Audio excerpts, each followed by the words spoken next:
За хүүхдүүдээ хамтдаа хөдөлгөөнтэй магтан дугаа эзгээ. Бэлдээд магтан дуу.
За одоо бүгдээрээ босоод багшигаа хараад дагаад игээрэй.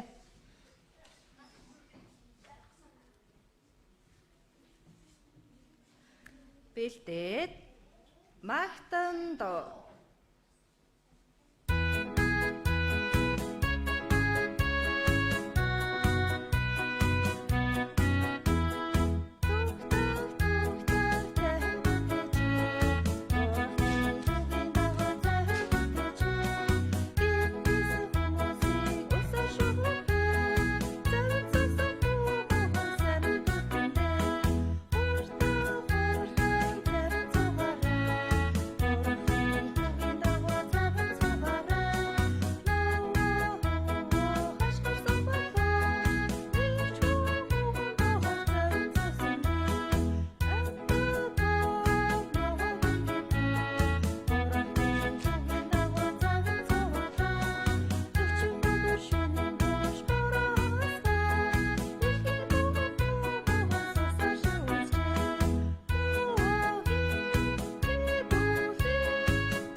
За бүгдээрээ сайхан олцгоосон уу? За багш нь ч гэсэн сайхан олцсон. Хамтдаа хоол бэлдэж өгсөн ээжүүдтэй юу гэдэг вүлээ? Баярлалаа гэж хэлсэн үү? За одоо юуны цаг вүлээ? За багшигаа дагаад сайн хийгээрэй заяо. Хөөрхөн гараа бэлдэцгээ. Түг таг. Сиг саг. Энэ юу чимээ вэ? Наава өвөгийн хүүхч авдар хийж бүү чимээ.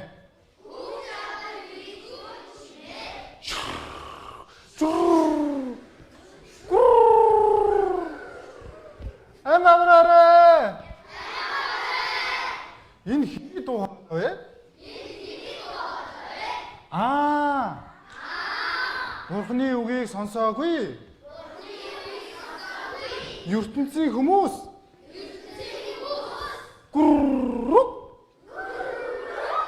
Усан живж буй чимээ. Халелуя. Энэ хиний дуу хоолой вэ? Ноагийн гэр бүлийн 8 хүн. Бурханд талархсан дуу хоолой. Хөөрхөн гараа ингээд дуусгая.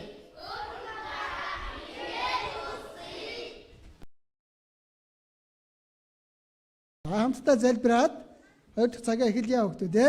За. Хайр ба нэгүслэр бэлхэн дүрэн Бурхан аваа тандаа баярлалаа. Энэ удаа Бурхан таны үгнээс үргэлжлэн сураад илүү их баримт нотлохоо бүхэл зүйлийг харан Бурхан таны үгэнд эргэлзэлгүй итгэж чадахтан та тусалж удирдах өгөөрэй. Хүүхдүүд маань үгийг сонсохдоо зүрх сэтгэлээ нээгээд үнэнд тань итгэж чадахад та тусалж өгнө. Үнийг тоглоом, шоглоом болгож сонсохгүй байхаар Бурхан минь та тусалж өгөөрэй. үннийг эцэс хүртлээр сайн сонсоод хүлээж авч итгээд мөн хэмиг авахтан та заавал тусалж өгөөрэй. Ингээд бүхий л зүйлийг таны хүчит мөдөртөатгаад таны хайртай хүү Есүс Христийн нэрээр гуйн залбирлаа. Амен. За 2 дахь цагаа эхлэхээс өмнө эхний цагаа жоохон бүгдээрээ давтаад үзье. За одоо үг их чухал учраас үгийг үл тоогоод инээгээд шоолоо сонсох юм бол багш нь эндээс яах вэ?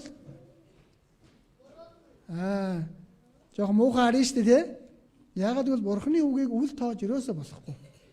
Яагаад гэвэл Тэнгэр огторгой сансар бүх зүйлийг бүтээсэн бүтээгч Бурхан. Тийм ээ? Намайг бүтээсэн ийм гайхалтай Бурхныхаа үгийг үл тоогоод инээгээ сууж өрөөсөө болохгүй шүү дээ. Яагаад гэвэл манай хүүхдүүдийн төлөө Бурхан энэ гайхалтай зүйлийг хийж өгсөн. Эцэст нь мөн хэмиг өгөх гэж байгаа учраас. За тэгэхээр анхааралтай сайн суугаарай гэж хэлж байна. За бүгдээрээ өнгөрсөн эхний цагийнхаа хичээлийг нэг давтъя. За Иохан 4:24 дээр Бурхан бол сүнс гэж. За Бурхан юу гэж байна?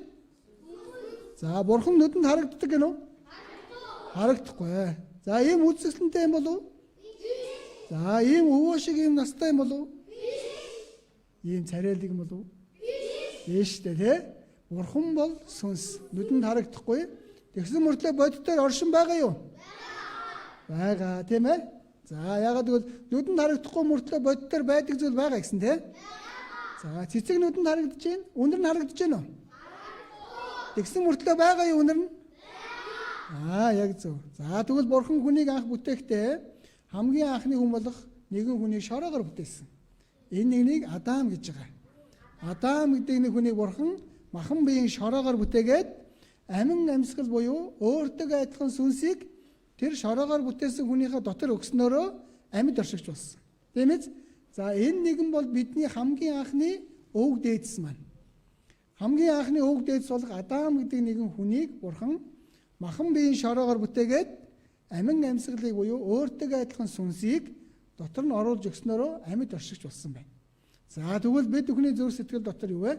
Бидний дотор Бурханыг дуурайсан сүнс байгаа. За тэгвэл миний бид бол 3 төрлийн зүйл байна.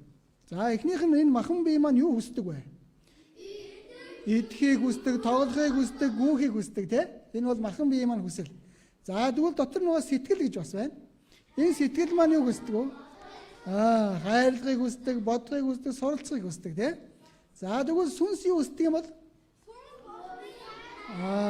Жинхэнэ Бурханыг хайдаг. Мөнх амьтаа болохыг, мөнхөд амьдрахыг хүсдэг. Тийм ээ? Тэгээд зөв сайн байхыг хүсдэг. Энэ бол миний дотор байгаа сүнсний маань хүсэл юм. За тэгвэл энэ 3 зүйлийн хамгийн чухал нь болохоор сүнсний маань хүсэл. Сүнс маань мөнхөд амьдрахыг хүсдэг. Тийм байгааз? Мөнхийн деважин байгаа учраас тэр мөнхийн газар руу очихыг хүсдэг. Махан бие бол 70-80 жил амьдрал дуусна. Тийм ээ хөлтөө? За тийм учраас хүн болгон бүх хүн Бурханыг дуурайсан сүнстэй байх нь. Тийм учраас л Бурхан биднийг хамгийн эрхэм үн цэнтэй, хамгийн хөөрхөн гэж хардаг. Яагаад тэгж харж байгааг гэлээ? Юу байгаа вэ? Бурханыг дуурайсан сүнс байгаа учраас л Бурхан биднийг бүх бүтээлээс хамгийн эрхэм үн цэнтэй гэж хардаг байна. За тэгвэл Бурхан биднийг ямар их хайрладаг вэ? Маш их хайрладаг. За тийм учраас шороогоор бүтээсэн бие дотроо өөртөө адилхан сүнсийг өгсөн учраас бид нар амьд оршиж байгаа юм. За ингээд Бурхан хамгийн анхны хүн бол Адам гэдэг хүнийг бүтээгээд түүгээрээ дамжуулж Еваг бас бүтээсэн байж байгаа. Ингээд Адам, Ева хоёр бол Бурханы бүтээл байна. За тэгвэл Бурхан энэ агуу их хайраараа бүтээсэн Адам, Ева хоёрыг хаана амьдруулахыг хүссэн бэ гэхээр хамгийн үзэсгэлэнтэй сайхан газрыг бий болгож байгаад тэнцэнэ амьдруулахыг хүссэн. За манай хүүхдүүдийг аав ээж нь төрүүлээд за ингээ өсгөж явах явцтай. Хамаагүй ингээл амьдруулцдаг уу? Хаана амьдруулахыг ямар газар байлгахыг хүсдэг үү аав ээж нь? Өөрийнхөө дэргэд. Дээрээс нь хамгийн сайхан зүйлүүдийг эдэлж хэрэглүүлэхийн тулд. Тийм ээ? Хамгийн сайхан газар хүүхдүүдэд байлгахын тулд аав ээж нь хичээдэг байстэй.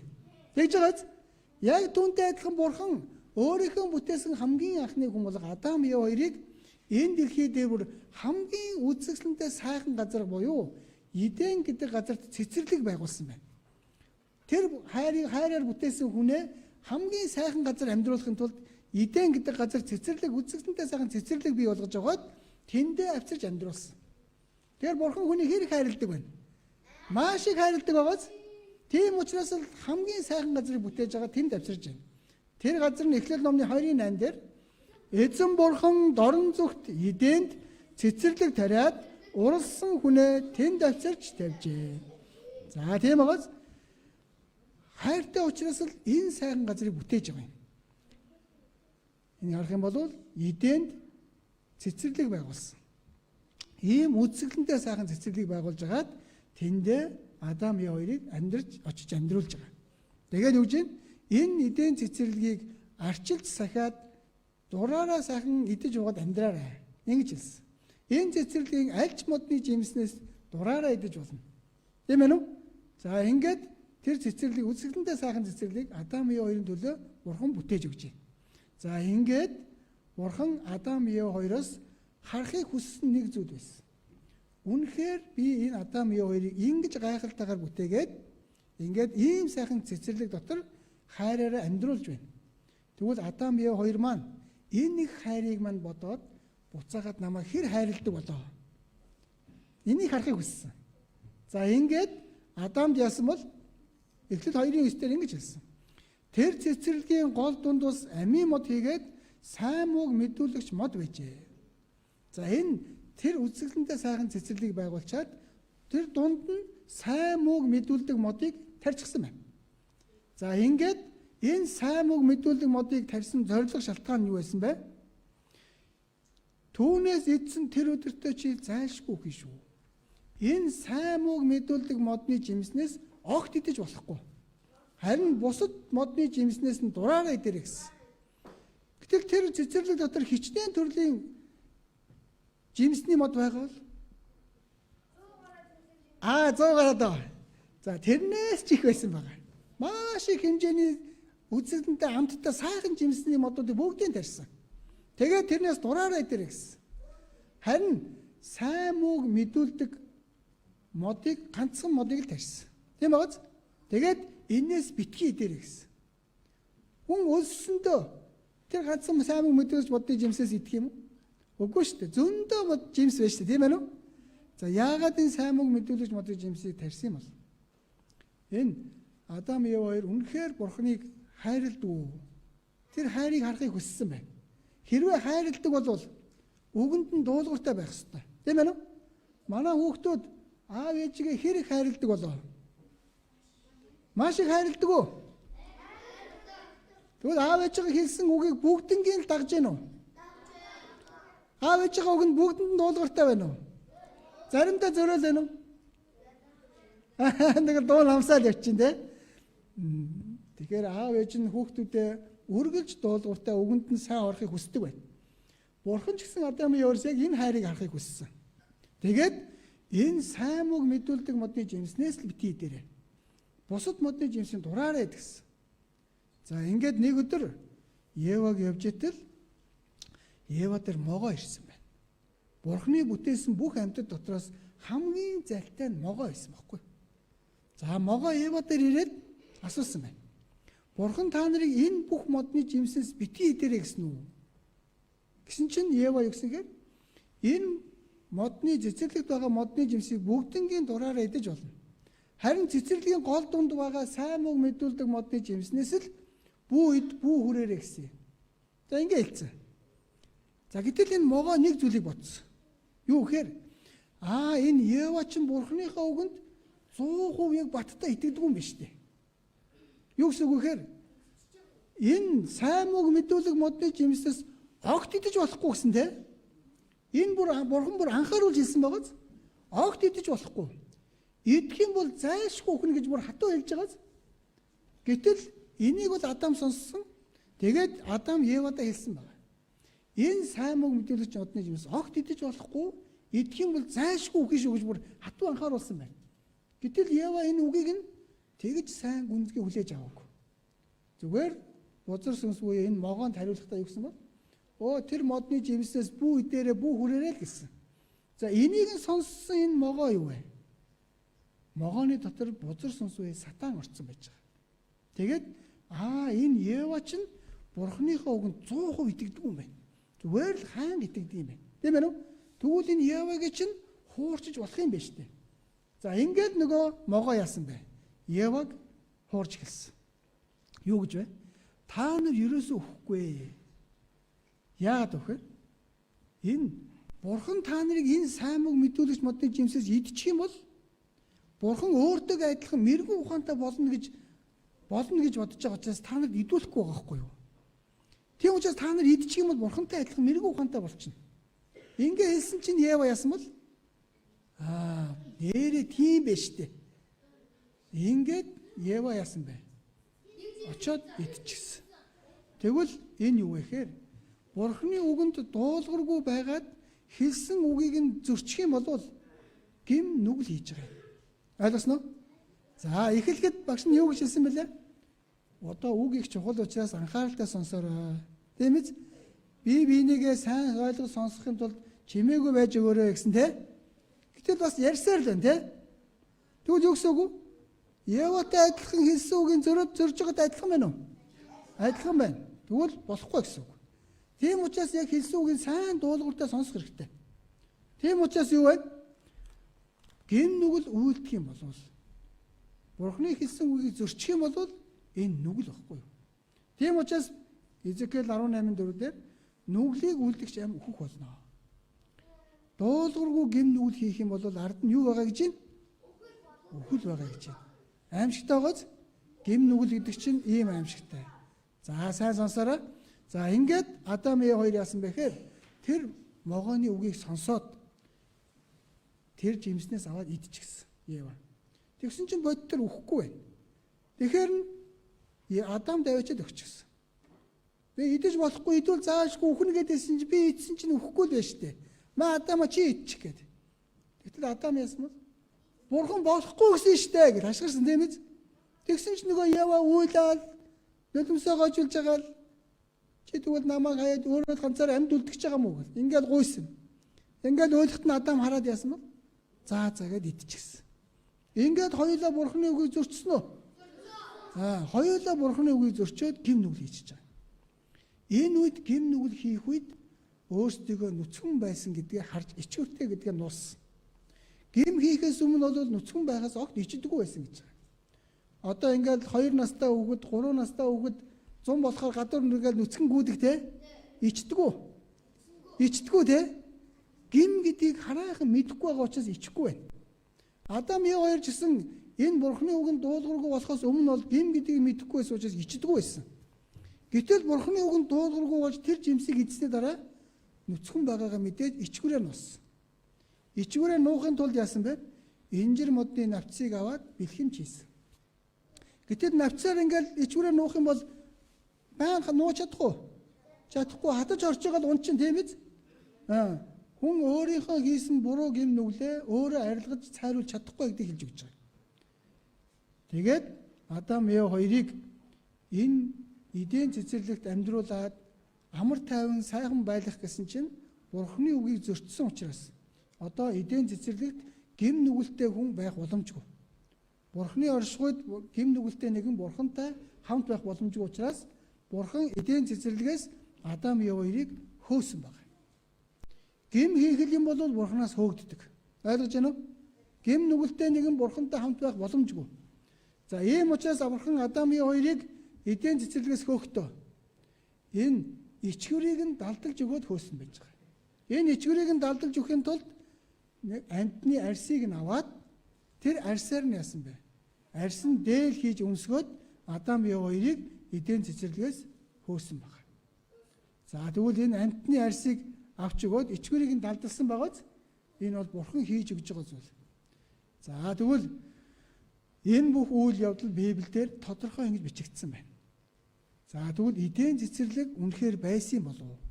Үнэхээр энэ үйл явдалд би итгэя гэвэл надад юу хэрэгтэй гэлээ? Баримт нотлогоо хэрэгтэй. Тийм ээ? За тэгвэл энэ баримт нотлогыг бид нар хараад судлаад үзэхэд яг байж ивэл эдийн цэцэрлэг байсан гэдэг нь үнэн болох уу? үнэн болно. За тэгвэл одоо бид нар итгэхийн тулд баримт нотлохыг судалж шалгая. За тэгвэл эдийн цэцэрлэг үнэхээр байсан юм болов уу? За бүгдээрээ харъя. Шалгах хэрэгтэй шүү дээ. За гэтэл Библиэлд юу гэж байгаа? Эхлэл 2:10-14 дээр Эденээс гарсан нэгэн мөрөн тэр цэцэрлэгийг усалдаг бөгөөд тэндээс 4 салаа их авчээ. Эхнийх нь Пишон гэдэг нэртэй, хоёр дахь нь мөрний нэр нь Гихон, гурав дахь мөрний нэр нь Тэгэр, дөрөв дэх мөр нь Ефрат гэжээ. Эден цэцэрлэгээс гарсан нэг мөрөн тэр цэцэрлэгийг усалдаг байсан. Тэндээс он 4 салаа их авч урсдаг байсан байна. Тийм үү? Гэтэл тэр 4 салаа урсаж байсан голынх нь нэр нь бүгдээрээ бичээстэй байна уу? Бичээстэй байна. Пишон, Гихон, Тэгэр, Ефрат гэж байгааз. За одоо бодоод үзээрэй. Эден цэцэрлэгээс гарсан энэ 4 мөрний нэр бичигдээгүй байсан бол эден цэцэрлэгийг хайж олоход амархан болов хэцүү болов? Хэцүү. Тийм ээ. За тэгвэл эден цэцэрлэгээс гарсан 4 мөрнийх нь нэр нь байж байна. Тэгвэл тэр 4 мөрнийх нь нэрийг нь судалж агаад хаана байсан бэ гэдгийг нь олоход амархан байна уу хэцүү вэ? Амархан байхгүй юу? Энэ 4 мөрний нэр бичээстэй байгаа шалтгаан нь эден цэцэрлэг энд байсан шүү гэдэг хаяг нь баггүй юу? За одоо эден цэцэрлэг тэгвэл одоо хаана байсан байдгийг газрын зураг дээрээс хайгаад үтсэн чинь энд Монгол байна. За энд Америк байна. За энэ яг голд нь газар дундын тэнгис үеийн голд эден цэцэрлэг байсан гэдэг нь нотлогдчихсон. Судалгаагаар олдсон. Яаж вэ? Одоо бол Тэгэр, Ефрат гэсэн хоёр мөрөн урсаж байгаа. Пишон, Гихон гэсэн хоёр мөрөн байхгүй байсан. За гэтэл энэ 4 мөрөн урсаж байсан гэж байгаа юм чинь Тэгэр, Ефрат нь одоо хүртэл байгаа юм чинь тэр хоёрыг нь түшиглээд эргэн тойрных нь газрыг нь юу вэ? Судлаад үтсэн баггүй юу? Эргэн тойрных нь судлаад үтсэн чинь энэ Тэгэр, Ефрат мөрөн одоо хүртэл урсаж байгаа. За тэгвэл Эденээс гарсан нэг мөрнөөс 4 салаа их авсан гэж байгаа юм чинь одоо Тэгэр, Ефрат нь байж байгаа юм чинь Пишон, Гихон хоёр нь тэгвэл хаашаа урсаж ирсэн юм болоо? Эннийх нь эргэн тойрныг судалж үзэхэд болно. Одоо бол бодитоор Тэгэр, Ефрат мөр урсаж байна. За ингээд Тэгэр, Ефрат хоёр мөрнийх нь эргэн тойрны газрын доорх бүх газрынх нь зургийг нь авсан. Газрын доорх 6 метрийн гүнийг нэвт дурангаар авдаг тийм одоо тоног төхөөрөмж хөгжчихсэн байна одоо. Одоо эмнэлэгт очих юм бол миний эрдэнтийн зураг гэл дотор бие маань зургаар ингээ авчих байгаа өстэй. Хаана ясна хугарцсан байна, хаавар ясна байна гэж шууд мэдчихэж байгаа тийм. Яг түүнтэй адилхан газрын доор 6 метрийн гүнд юу байгаа вэ гэдгийг сансраас бүгднгийн зургийг дарддаг болчихсон баггүй юу? За ингээд сансраас Ефрат мөрөн, Тэгэр мөрөн хоёрын яг эргэн тойрны бүх газрын зургийг ингээд сансраас аваад үзсэн чинь маш том хоёр мөрөн урсаж байсан гэсэн уул мөр болцсон. Юу гэсэн үг вэ гэхээр гол маш том мөрөн урсаж байхад усны доор юу байгаа вэ? Усны дотор юу байдаг вэ? Усны ширэгч юм загас байхгүй шүү дээ, тийм. За ус урсаж байсан гэсэн нотлох нь юу вэ гэхээр ус урсаж байгаад усан ширэг юм бол тэнд усан дотор байсан том чулуунууд нь яг тэр хэвээрээ үлдэх үү? Яг тэр хэвээрээ үлдэнэ үсттэй. Гэтэл усан ширгээд хичнээн дээрээс нь хөрс шороо давхарсан ч гэсэн зургийг ингээд дарах юм бол яг ус гол мөрөн урсаж байсан гэсэн мөлгөр чулуутай маш том өргөн хоёр хэсэг болцсон байна. Тэр нь Тэгэр буюу Пишон буюу Гихон гэсэн хоёр мөрөн байна гэдгийг эрдэмтэд нээгээд олчихсан. Одоо эден цэцэрлэг байсан газар очих юм бол элсэн цөл байгаа. Элсэн цөл ингээд дарчихсан байгаа байхгүй юу? Одоо Тэгэр, Ефрат мөрөн хоёр урсаад Пишон, Гихон гэсэн хоёр мөрөн элсэн цөлийн доор дарагдчихсан байна. Энийх нь эргэн тойрных нь зургийг нь нэвт дурандаж авч агаад гол мөрөн урсаж байсан юм байна гэдэг хоёр том уул мөрийг олоод эндээс 4 мөрөн урсаж байсан юм байна. Тэгээд энд чинь эдийн цэцэрлэг байсан юм байна гэдгийг тодорхой болгочихсон. За одоо энд элсэн цөл байгаа тийм. Элсэн цөлийн доор юу байгаа вэ гэдгийг нь эрдэмтэд ингэж гаргаж ирсэн. Энийг хараарай. Цөл нь өргөн удам нам гүм. Мөнх чанартай. Энэ газрын юу ч өөрчлөгдөхгүй мэт санагдаж байна уу? Энэхүү элсэн дорно. Гайхамшигт нууц хадгалагдаж байна. 1981 онд Колумбийн сансар судлалын төв 225 км өндрөөс энэхүү цөлийн онцгой нэгэн зургийг авчээ. Түүний үр дүн үнэхээр гайхалтай байсан юм. Тэгш гадаргуутай зэлүүд элсэн цөлийг илрүүлэх ёстой байхад уул, гол, горих, хөндөй, толгод байгааг олж илрүүлсэн юм. Хэлсэн цөлөөс хэдэн метрийн дор нууцлагдсан байсан ертөнц нь уудам ногоон бэлчээр болохыг нээн илрүүлсэн юм.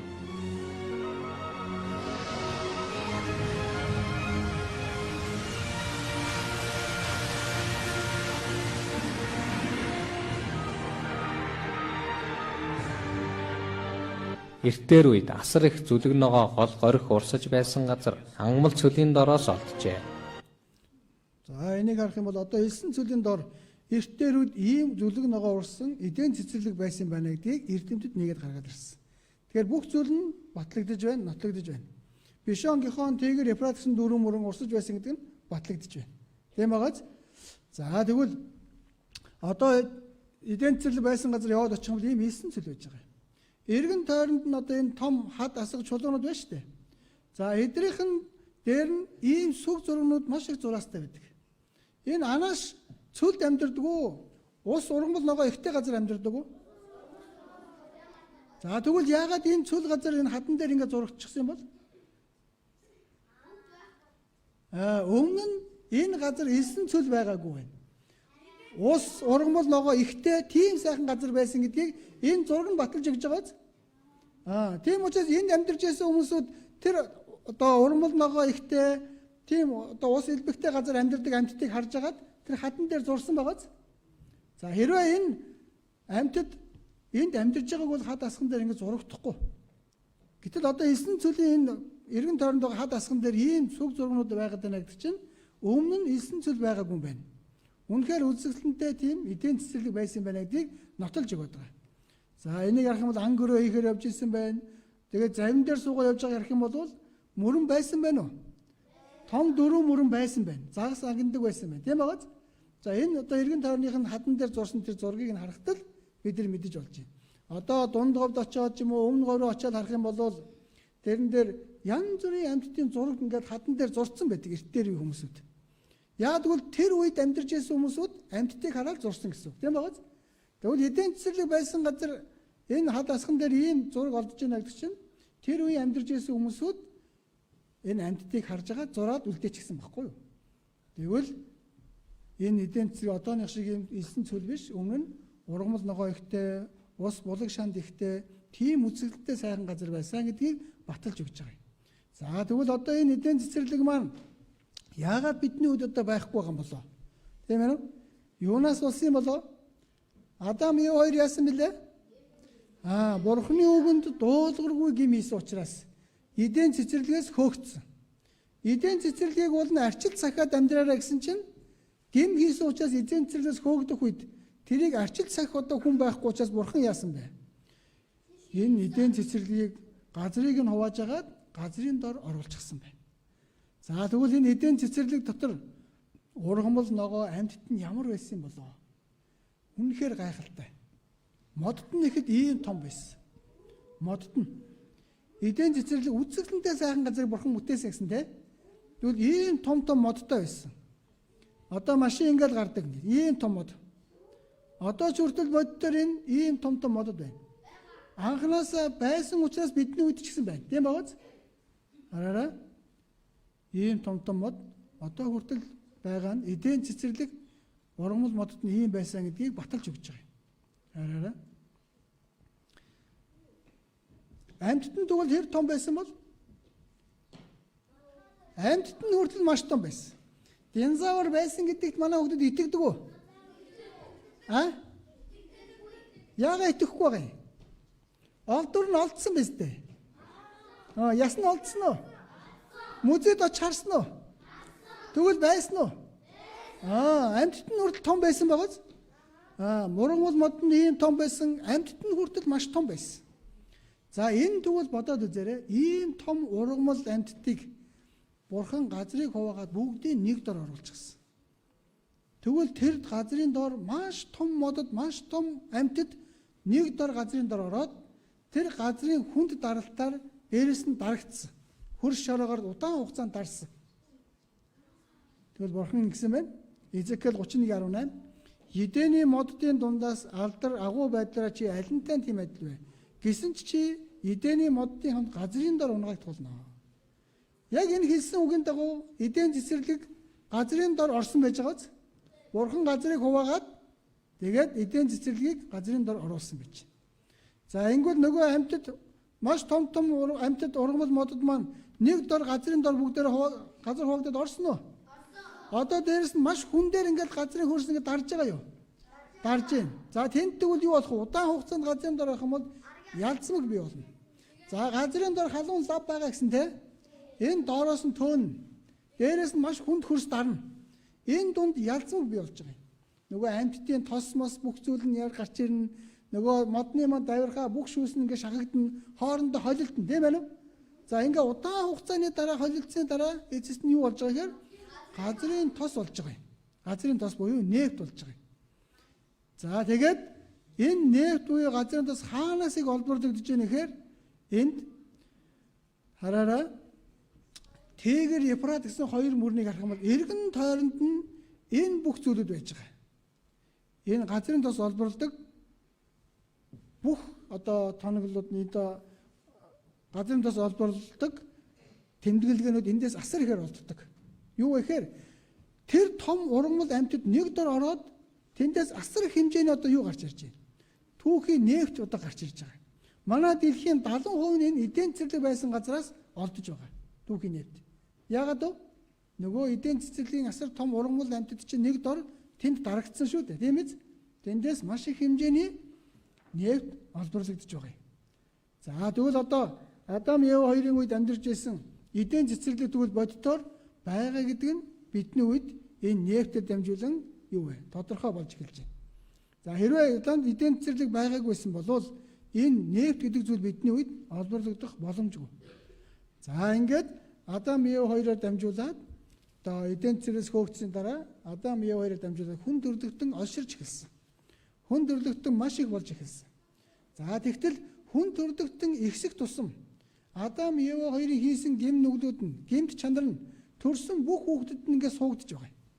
Тийм учраас төрсөн бүх хүүхдүүд нь төрөөд амьдрах явцдаа гэм нүглийг хэн нэгнээр заалгадаг. Яагаад гэвэл гэм нүгэл гэдэг зүйл нь удамшаад ирчихэж байгаа учраас гэм нүглийг шууд дотроосоо хийж байгаа. Манай хүүхдүүдэд гэм нүгэл хийхийг, худлаа ярихыг, хулгай хийхийг хэн нэгэн зааж өгсөн үү? Дотроосоо л гарч байгааз. Энэ хаанаас ирсэн бэ? Адам Ева хоёроо дамжуулан ирсэн байна. Тийм учраас хүн төрөхдөө гэм нүгэлтэй. Гэм нүгэлтэй учраас Бурхны өмнө энэ гэм нүгэлтэйг очих юм бол заавал шүүгдэнэ. Ойлгосноо? За тийм учраас л Адам Ева хоёроо дамжуулаад хүн төрлөختөнд олширч эхэлсэн, ихссэн. Маш олоолаа болж эхэлсэн. Хүн олшроод олон болох тусам нөгөө гэмт чанар нь гарч ирээд аимшигтай бохир болдог. За одоо Улаанбаатар дэх гэм нүгэл үйлддэг болов? Сэлэнгэд их хийгддэг болов? Гэм нүгэл бол Улаанбаатар дэх хийгдэн. Яагаад гэвэл тэнд маш олон хүн байгаа учраас. Тийм байгааз? Тэгвэл Адам Евагаар дамжин төрсэн хүмүүс олшроод ихсэх тусам гэм нүгэл гэдэг зүйл орж ирсэн. Гэм нүглийг бүгдээр үйлдэж эхэлсэн. Гэтэл Бурхан харсан чинь юу вэ? Үнэхээр энэ дэлхийг гэм нүглээр дүүрчихсэн байсан. Энэ Адам Евагийн хийсэн энэ гэм нүгэл бүх хүн төрлөختөнд төрхтөн суугдаад ороод ирсэн. Тийм ээ? Тэгвэл бид нар Адам Евагаар дамжуулаад төрхөөсөө гэмтэн мөн үү? Төрхөөсөө гэмтэн байна. Гэм нүглийг хэн нэгнээр заалгадаг уу? Шууд сэтгэл дотор нь байж байгаа. Энэ Адам Евагаар ирсэн байхгүй юу? Тийм учраас хүмүүс олширсан, олуулаа болсон, бие биенийгээ үзэн ядаж, аимшигтайгаа зодож, харааж, алж ийм аимшигтай болж эхэлсэн. Ингээд бас зүрхнийх нь хамаг бодол санаахад ямагт муу муухай болсныг хараад Бурхан өөрийн бүтээсэн хүмүүсээ өнгийн харахад үнэхээр гэм нүглээр дүүрсэн ийм аимшигтай завхарчсан байсан.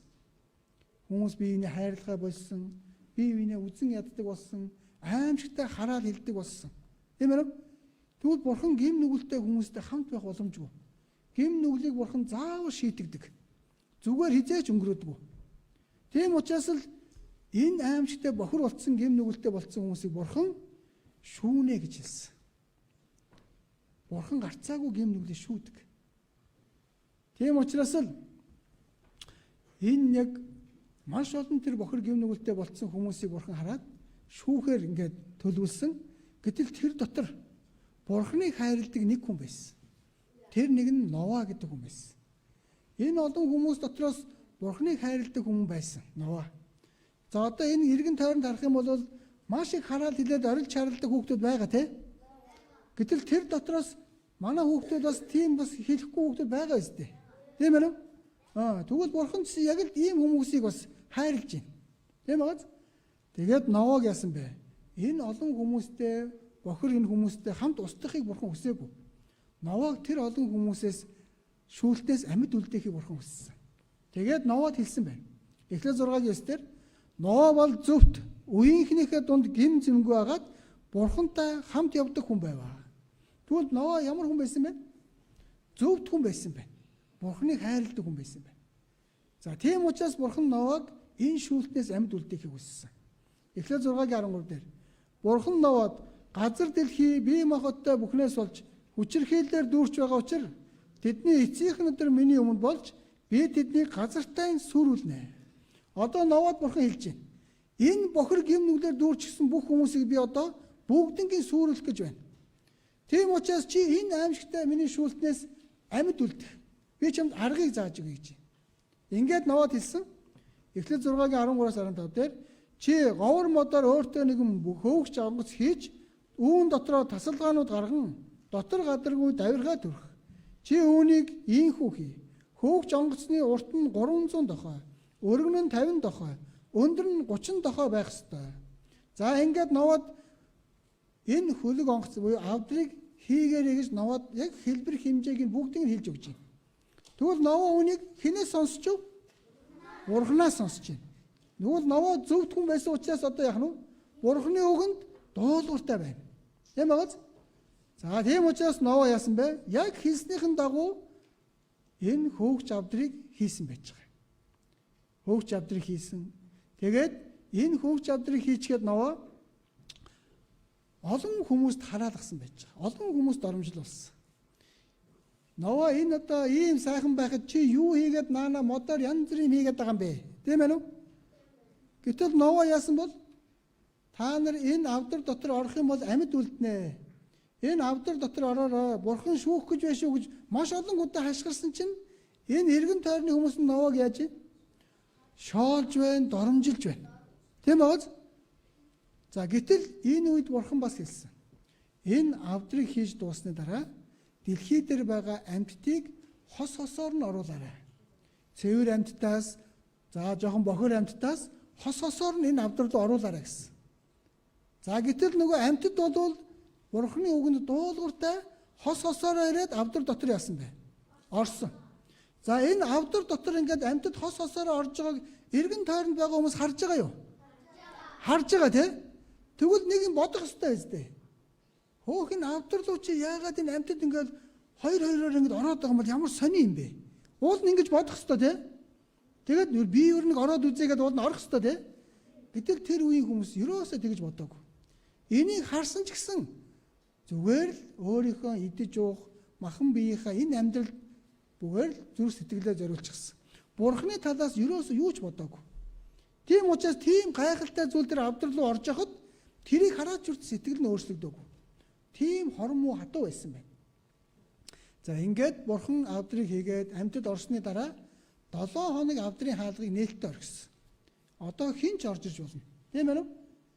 Гэтэл тийшээ нэг ч хүн ороогүй. Энэ авдар дотор Новогийн эхнэр нь, Новогийн 3 хүүн, тэгээд эхнэрүүдтэйгээ буюу 8 хүн л орсон энэ авдар дотор. Тэгээд амьтад хос хосороо л орсон. За ингэсний дараа Бурхан 7 хоног хүлээж агаад тэрнээс хойш хүн орохгүй болохоор нь Бурхан авдрын хаалгыг өөрөө хаасан. Бурханы хаасан хаалгыг хэн ч онгойлгож чадахгүй одоо. За ингээд 7 хоногийн дараа Бурхан яг хэлсэн үгийнхаа дагуу авдрын хаалгыг хааж агаад бороог оруулж хэлсэн. Ингэж Новог доромжилж хашгирж ирсэн хүмүүсүүд бороо ороод одоо ус ингээд ихсэг тусам. Энэ хүмүүсүүд нэг юм ботсон. Нэрээ Новогийн хэлжсэн үнэн байж штэ. Тэнгэрээс бороо орж байна. Бидэнд хуурай газар олдгоо боллоо. Бүгдээр Новодоор очие гэж бүгдээр очиад хашгирсан. Ново авдрын хаалга онгойлгооч гэж өдөр шөнөгүй нүцсэн. Энэ Бурханы хаасан хаалгыг хэн ч онгойлгож чадахгүй. Тийм ээ? Тэгээд авдрын гадна талд байсан бүх хүмүүс бүгдээрээ яасан бэ? Далаад усанд живж өгсөн. Тэгэхээр энэ хүмүүсүүд хавдрын хаалга онгорхоо байхад орцсон болвол амьд үлдэх байсан тийм. Гэтэл тоохгүй Бурхныг доромжилсан, Новаг доромжилсаар хагаад эцэст нь яг шүүлт болох үед хичнээн орилж хашгираад очсон ч хаалга нь хаагдсан учраас бүх боломж нь хаагдчихсан. Тэгвэл боломжоо бүх хүн алдсан. Новагийн үед болохоос өмнө бол Нова хашгирсан тийм. Ирээд авдарт орооч, амьд үлдээч, Бурхан шүүх гэж байна гэж хашгирсан. Үл тоосон. Одоо энэ газар дээр яг энэ Новагийн авдартаа үйл явд болж байна. Энэ авдар дотор орж ирэх хүн ямар хүн бэ? Бурхны үгэнд итгэсэн хүн орж ирж байгаа. Ойлгож байна уу? Бурхны үгэнд итгэсэн хүн энэ шүүлтнээс амьд үлдэнэ. Үгийг сонсож байгаа хэрнээ итгэхгүй байгаа хүн энэ авдрын гадна байгаа хүнтэй яг адилхан. Тийм бааз? Тийм учраас гадна талд үлдсэн хүмүүсүүд нь үерийн шүүлтэнд ороод бүгдээрээ ингэж аимшигтай өгсөн шиг. Үгийг сонссон хэрнээ итгэхгүй болвол энэ авдрын гадна байгаа хүнтэй яг адилхан шүүлтэнд орно. Тийм учраас л сайн анхааралтай сонсоод үнэнд итгээрэй. Авдрын гадна талд үлдчих юм бол тэгэл дуусаа. Тэгтэл үерийн ус буугаад энэ дэлхийг яасан бэ? Өндөр уулсын орой тэр чигээрээ усан давтлаа гэсэн байж байгаа. Тэгвэл энэ нэг ус хаанаас орж ирсэн гэхээр Тэнгэрийн гадна талаар Бурхан бүтээхдээ Тэнгэрийн дээрх ус, Тэнгэрийн доорх ус гэж бүтээсэн. Энэ дэлхийн гадна талаар усан бүрхүүлтэй байсан. Тэр бүх ус маань дэлхий рүү 40 өдөр шөнийн турш дэлхий рүү асгарсан байна. Ингээд дэлхий дээр үерийн ус буугаад энэ дэлхийд хуурай газар байхгүй болсон. Тэгээд зөвхөн авдар усан дээр хөвж явж байгаа. Энэ авдар дотор орсон хүмүүс буюу амьтдад амьд үлдсэн. Энэ авдрын гадна байсан бүх амьтан, бүх хүн бүгд өгсөн. За ингээд 40 өдөр шөнийн турш орсон энэ их үерийн борооны ус 150 хоногийн турш татарсан байж байгаа. 150 хоногийн турш татрах үед, ус ширгэх үед өндөр уулсын оройнууд гарч эхэлсэн.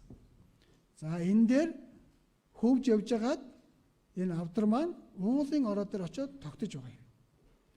За ийм үйл явдал байсан мань хараарай. Нэг өдөр Яхова бурхан Ноа дээр ирлээ. Ноа.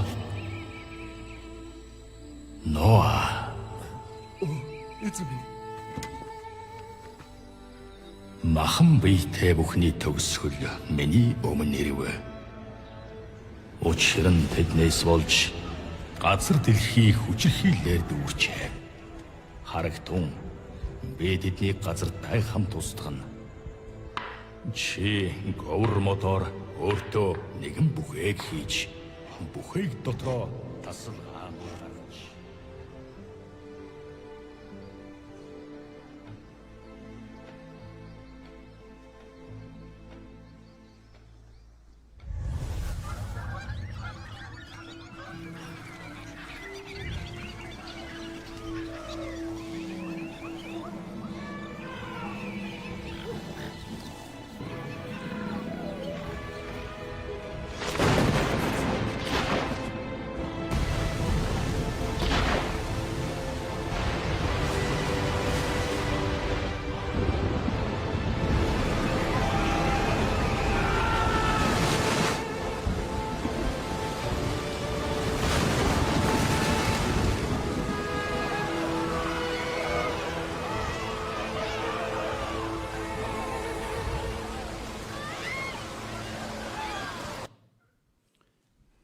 Энийг харах юм бол авдрын гадна талд үлдсэн бүх хүн ингээд бүгд харамсаад өгсөн байж байгаа. Авдар дотор орох боломж байсан уу? Байсан. Тийм биз? Орж болно гэсэн шүү дээ. 7 хоног нээлттэй байсан те. Тийшээ хэн ч орж болно гэсэн. Гэтэл нэг ч хүн ороогүй. Тэгээд эцэст нь бурхан хаалгыг хаагаад энэ дэлхий дээр яг хэлсний дагуу шүүлтийг болгосон. Гэтэл энэ хүмүүс бүгдээрээ усан живэд өгсөн байна. Эцэстээ хичнээн харамссан ч юу вэ? Ямар ч боломж байхгүй болсон. Тийм учраас Ноагийн үерийн үйл явдал боддоор үнэн гэдгийг энэ Библиэлд хэлж өгч байна. Ингээд Ноа авдраас гараад бурханд талархан дахил өргөсөн байж байгаа. За тэгвэл энэ авдар маань ямар уулын орой дээр очиж тогтоод тэгээд энэ Ноа болоод гэр бүлийнх нь гарч ирсэн болоо. Энэ нь хүртэл Библиэлд тодорхой байж байгаа. 7 дугаар сарын 17-ны өдөр бүхээг Арарат уулан дээр тогтвоо. За 7 дугаар сарын 17-ны өдөр гэж байгааз. За бүхээ гэдэг маань авдраг хэлж штэ. Ямар уулын орой дээр гэж? Арарат уулын орой дээр. За бурхан Библиэлд ийм нарийн тодорхой хэлж өгч байгаа. Хизээ тогтсон гэдгийг өдөр судрын хэлсэн байна уу? Хэлсэн байна. Ямар уулын орой дээр гэж байна? Уулынх нь нэр нь хүртэл тодорхой байгааз. Хэрвээ энэ худлаа байсан бол бурхан энэ өдрийг ч хэлэхгүй, уулынх нь нэрийг ч хэлэхгүй. Нэгэн уулын орой дээр очиж тогтсон гэж болоо. Тийм ээ? Тэгвэл араас нь судалж явах боломж байна уу? Байхгүй байгааз. Гэтэл 7 дугаар сарын 17-ны өдөр тэр бүхээг чинь Арарат гэдэг уулын орой дээр тогтсон шүү. Ингээ бүр тодорхой хэлчихээр Библийг судалж байгаа бид бүхэн энэ Арарат уулыг нь олчих юм бол тэр уулын орой дээр авдар байгаа юм байна гэд мэдэж болох нь уу? Болохоор байж байгааз.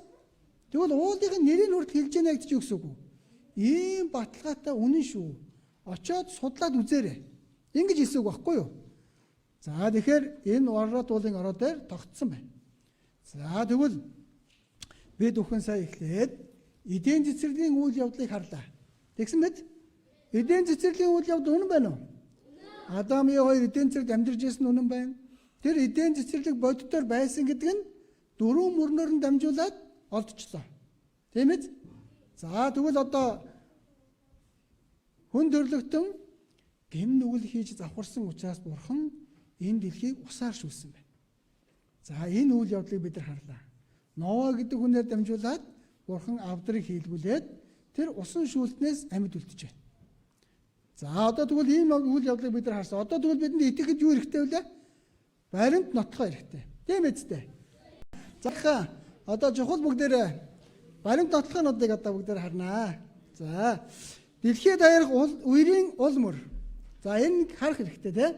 Яг үнэхээр үер болсон уу гэсэн баримт нотлохоо бидэнд хэрэгтэй. Хоёрт нь Ноагийн үерийн баталгаа. Тэгээд Ноагийн үерийн баталгаар юу байсан? Бүх дэлхийг бүрхэж байсан ус байгаа юу? Дараад нь хөөгч бүхээг одоо байгаа юу? Тийм ээ үү? За одоо энийг бид нар судалж үзээд үнэхээр байж байвал юу гэсэн үг вэ?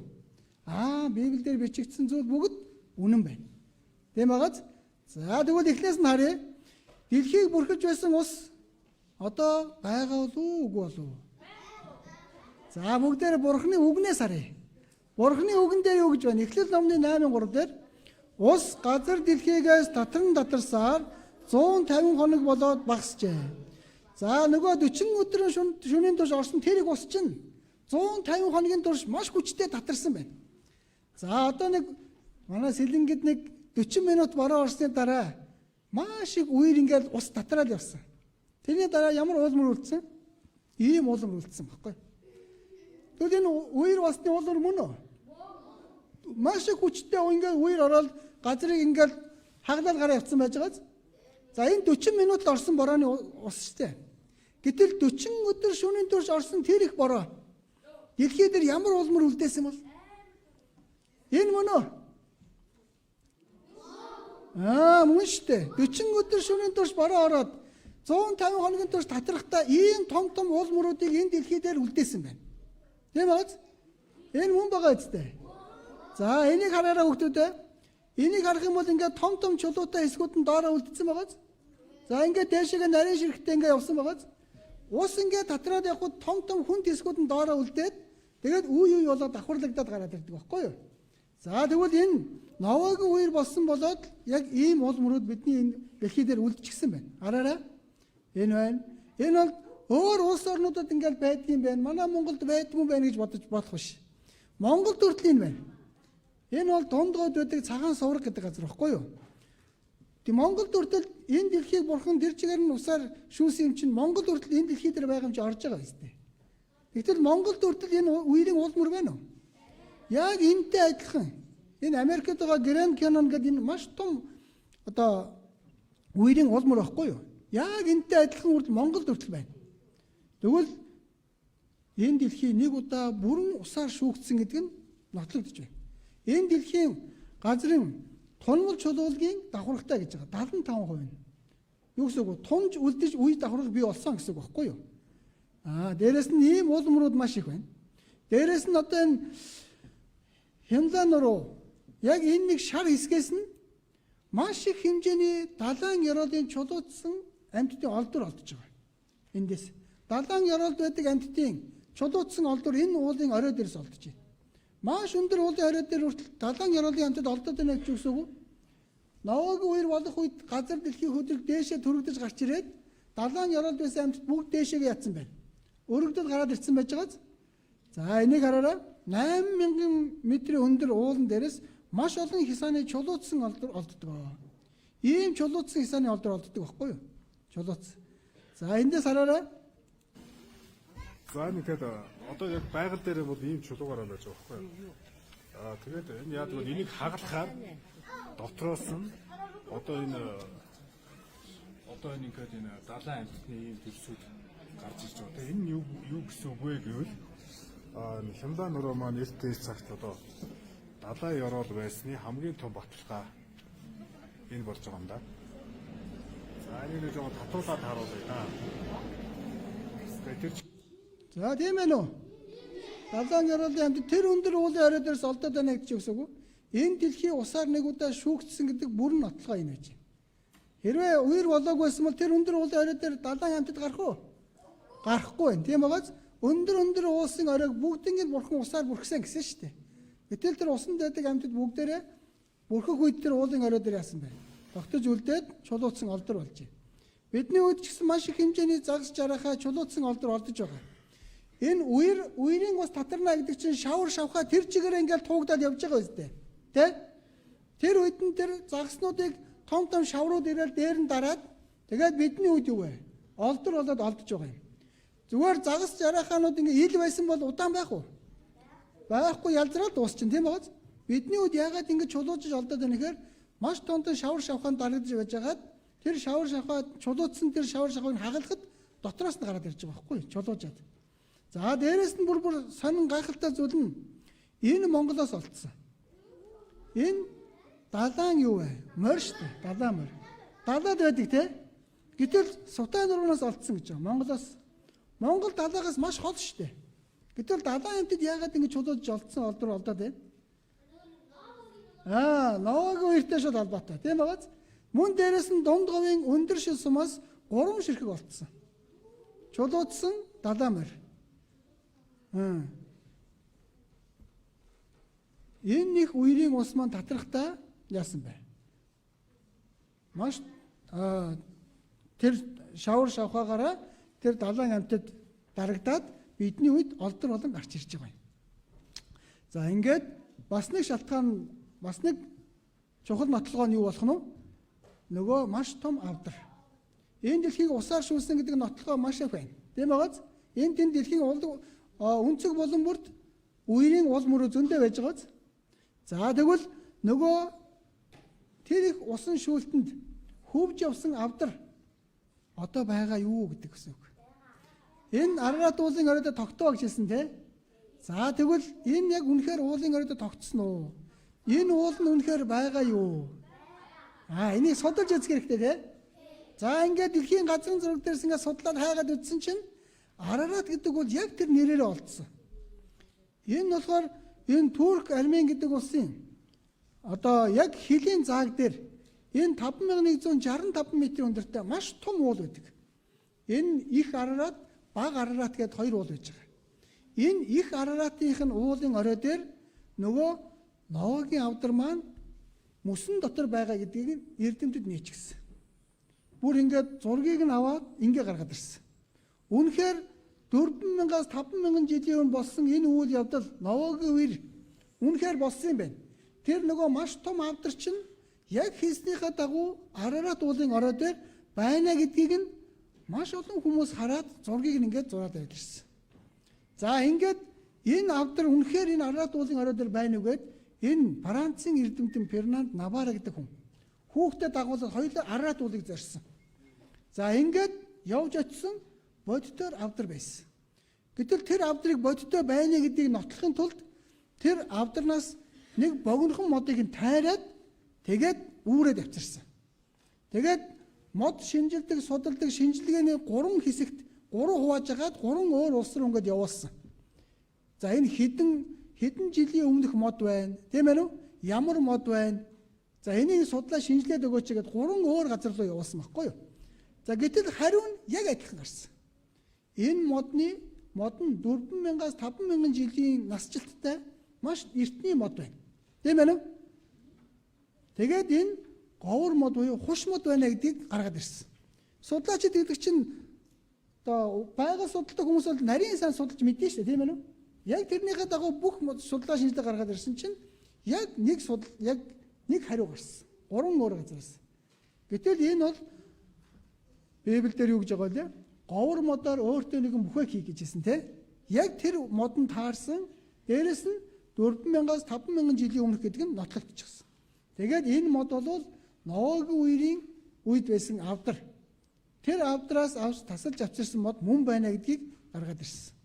За анхаараарай. Урагшаа хараарай. За нуруугаа цэг суулгаарай. Цэг болоорой хөлтүүдээ. За сайн. Одоо бид нар баримт нотлохыг харж штэ. Тийм байгааз. За үер болсон байна. Нотлохоонууд нь нотлогдож байна. За ингээ саяхан Турк Хонконгийн уулчид бүр Арарат уул руу зорж очсон. Одоо шинжлэх ухаан хөгжсөн, зураг, камер бүх зүйлийг бэлдсэн, тийм ээ. За ингээд боддоор яасан бол нөгөө Арарат уулынхаа ороо дээр очиод бүр авдар руу орсон байж байгаа. Энэ 5165 метрийн өндөр гэдэг чинь маш өндөр уул. Хин дуртай гардаг уул ерөөсөө биш. Хүн нэг 3000 муу 4000 метрээс дээш гарахад амьсгалж чадхаа болчдөг байхгүй юу? Гэтэл тэр уулын орон тэр чигээр мөсөөр хучигдсан. Гэтэл авдар яг тэнд очиод тогтох үед мөсөн дотор байгаа учраас нөгөө модон авдар маань муудаагүй яг тэр чигээр байж байгаа. Мөсөн дотор байгаа зүйл муудахгүй хадгалагдаж үлдэж байгаа. Ягаад гэвэл бидний үед энэ авдар энэ зүйл болсон гэдэгт итгэхгүй хүн олон гарч ирэх учраас Бурхан өөрийнхөө баталгааг тэр дотор нууж байгаа юм. За ингээд хүмүүс яасан бэ? Очоод бодитоор судалж шинжилж үзсэн. Гэтэл яг хүний гараар хийгдсэн маш том авдар байна гэдгийг нээж илрүүлээд бүр 7 хэсэгт нь цоолж орсон. 7 хэсэг рүү цоолоод орсон. Ороод үзсэн чинь энэ хүний гараар хийгдсэн байна уу? Хүн хийсэн байгаа үстэй тийм бооз. Яг дөрвөлжин хэн хийсэн бэлээ авдрыг? Ноо хийсэн шүү дээ. Ноо хийсэн. Тийм ээ. Яг хийсэн хэлбэр хэмжээнийхээ дагуу тэр чигээрээ байж байна. Тэгээд тэр дотор амьтад хос осоор орсон тийм. Амьтад хос осоор ороход тэр амьтдыг хооллох хэрэгтэй тийм. Тийм учраас тэр маш их хоол хүнсийг авдар дотор байсан. Эрдэмтэд дотор нь ороод тэр байсан зүйлсээс нь ихийг авч явж чадахгүй ч тэр өндөр уул яриад дээрээс жоохныг ингэж аваад тэгээд бид нар үнэхээр Арарат уулын орой дээр гарлаа. Авдар дотор орлоо. Үнэхээр энэ авдар дотор ийм зүйлүүд байна. Бүгднийг нэг үрслэн гаргаж ирж хагаад дэлхийн нийтэд ингэж тайлан тавьсан. Үнэхээр Арарат уулын орой дээр авдар байна. Новогийн авдар бодтор одоо хүртэл байна гэдгийг энэ хүмүүс судлаад шинжилээд гаргаад ирсэн. Тэгээд энэ Хятадын телевизээр ийм чухал зүйл яригдсан. 2000 жилийн өмнөх Хятадын түүхэнд бичигдсэн байдаг Новогийн хөвгч авдар үерийн дараа Туркийн Арарат уулан дээр байгаа нь олдлоо. Сүүлийн үед энэхүү Новогийн авдартай холбоотой дэлгэцийн бүтээлүүд маш ихээр гарсаар байна. Үүний нэг бол 2012 кинон дээр хүртэл Новогийн авдар гардаг шүү дээ. Тиймээс Хятад Хонконгийн судалгааны баг Арарат уулыг хариуцдаг засгийн газрын судалгааны багтай хамтран судалгаагаа баталгаажуулахаар Новогийн хөвгч авдар байгаа газрыг зорьсон байна. Хонконгийн судалгааны баг болон Туркийн засгийн газар хамтран За ингээд эдгээр хүмүүс нь очиод авдар дотор ороод судалгаа шинжилгээ хийгээд үнэхээр бодитоор үнэн байна гэдгийг нь баталчихсан. Тэгвэл Арарат уулын орой дээр авдар байна уу? Байна уу? За бодитоор энэ олон хүмүүсийн судалгаа шинжилгээ зураг хүрэг бүгдийг нь хараад бодиттой авдар байгаа гэдгийг баттай итгэлээ. Худлаа байсан бол энд хинч итгэхгүй хүлээн зөвшөөрөхгүй. Тийм ээ. Гэтэл Монголын сонин дээр хүртэл ингэж гарсан. Арарат ууланд хөлөг онгоц. Монголын сонин дээр хүртэл гарч ирсэн байгааз. Худлаа байсан бол ингэж бичихгүй. Бичихгүй шүү дээ. Үнэн учраас. За одоо нөгөө энэ дэлхийг бүрхэж байсан тэрэг ус одоо хаана бол? За тэрээр далайн усыг овоо адил хамттан цуглуулна гэсэн үг байна. Дуулал 33-ын 7 дээр. Усыг яаж овоолж болох вэ? Хөлдөөчих юм бол овоолж болно, тий? Тийм учраас 150 хоногийн турш энэ 40 өдрийн турш орсон тэр их ус хаашаа татарсан гэхээр хойд өмнөд туйл руу хүчтэй татарсан. Тэр хойд өмнөд туйл хамгийн хүйтэн газар, тий? Тэнд усыг маань хөлдөөгөөд овоолчихсан байхгүй одоо. Одоо хүртэл хойд өмнөд туйл дээр энэ Ноагийн үерийн ус маань одоо хүртэл байж байгаа. Ингээд. Тэгвэл юу вэ? Энэ дэлхий дээр энэ их усыг татрахдаа 2 туйл руу маш хүчтэй ингэж татраасан. Тэгээд одоо хүртэл мөс хэлбрээрээ энэ дэлхий дээр байж байна. Энэ мөс маань хайлах юм бол буцаад дэлхий живнэ гэж байгаа. Тэгээд үлдсэн усыг нь гүнийн усыг агуулхад хуримтлуулсан. Энэ Марианы хонхор гэдэг маань болохоор дэлхийн хамгийн гүн далайн ёроол багхгүй юу? 11034 метрийн гүнтэй. Тийм гүнзгий ёроолтой, тийм далай. Тэр лөө үлдсэн усыг нээсэн. 11,000 гэхээр хэр гүнзгий бол мэдгүй. Мэдгүй. Онгоц хэдэн метрийн дээр явдгийг? 10,000 метрийн дээр нисдэг шүү дээ онгоц. Гэтэл яг тэрнтэй адилхан далайн ёроол байна. Маш гүнзгий байгаа зү. Тийм ёроол руу үлдсэн усыг хийчихсэн байна. За тэгээд хойд өмнөд туйлын мөс хайлах юм бол энэ дэлхий дахиад усан живнэ. Тэгвэл одоо Ноагийн үерийн үед бүрхэж байсан ус одоо хүртэл дэлхий дээр байна уу? Байна уу? За бүгдээр анхааралтай цэг суугаарай. За. Одоо нэг чухал зүйлээс орох гэж байна. Юу вэ гэхээр эдийн засгийн үйл явдал үнэн байна. Ноагийн үерийн үйл явдал үнэн байна. Яагаад үнэн гэж итгэж байгаа вэ? Баримт нотлогыг нь харсан уу? Тэгвэл үнэн байна. Тийм байгааз. За ингээд Ноагийн үерийн дараа хүмүүс дахиад Ноагийн 3 хүүгээр нь дамжуун дахиад хүмүүс олширч эхэлсэн. Хүмүүс маш их олшроод их болох тусам юу болдог гэлээ? Хүмүүс ихсэх тусам юу гарч ирэх вүлээ? Гим нүгэл нэгсэн. Энэ гим нүгэл хаанаас ирсэн бэ? Адам Евароос ирсэн, тийм ээ? За ингээд Ноагийн үерийн дараа хүн төрлөخت нь дахиад олширсан, дахиад их болсон, дахиад гим нүглээ үлдэж эхэлсэн. Дахиад завхарч эхэлсэн. За энэ үед нь бурхан би үнэхээр оршин байдаг шүү. Та нарыг би бүтээсэн шүү гэдгийг харуулахын тулд энэ олон үндэстэн дотроос нэг хүн үндэстнийг сонгосон. Энэ үндэстний өвөг дээдс болох Авраам гэдэг хүнийг сонгосон. Энэ Авраам гэдэг хүнийг сонгоод үндэстнийг бий болгоод ард түмнийг бий болгож байгаад бурхан өөрийгөө гэрчлүүлэхийг тулд нэг үндэстнийг сонгож байгаа юм. Тэгвэл юу гэсэн үг вэ? Нэгт нь бурхан өөрийгөө гэрчлүүлэхийн тулд Израиль гэдэг үндэстнийг сонгосон. Хоёрт нь Библийг бичүүлэхийн тулд. Гуравт нь Есүсийг энэ дэлхий дээр ирүүлэхийн тулд.